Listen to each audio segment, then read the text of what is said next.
Hey ladies, today we're going to be making sourdough bread. This recipe is from Sourdough Mom. I'll tag her down below. So we start off with 250 grams of sourdough starter. We whisk it, add 25 grams of salt, 725 grams of warm filter water, and make sure that it's at 90 degrees, between 80 to 90, just because this is an 8-hour sourdough, so you can bake the same day.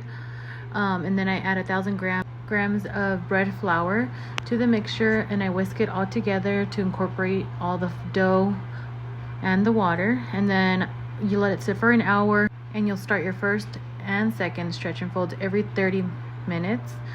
And then after about 6 hours of letting it rest, I did go ahead and lay out a base of flour to my surface, and then you start laminating it down. I did one plain loaf and one chocolate with the marshmallows.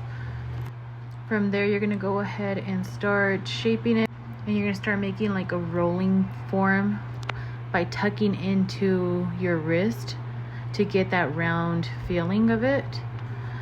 And you're just gonna continue to do that. I did let mine rest on the counter for about 10 minutes just to do the reshape on the plain one. On the one with the inclusions, I did not reshape. I just left it as is.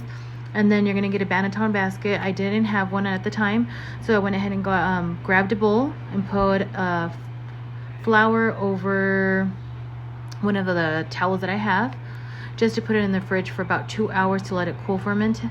And then from there, I went ahead and set the oven to 500 degrees, put my Dutch ovens in there, and let it preheat together for about 20 minutes. Once that was done, I went ahead and added the bread into the preheated Dutch ovens, and I put the lids on for 35 minutes at 500 degrees. Once those 35 minutes are up, you're gonna go ahead, reduce the temperature to 425, and let it bake without the lid on for 10 minutes. After that, you have delicious sourdough bread. Enjoy.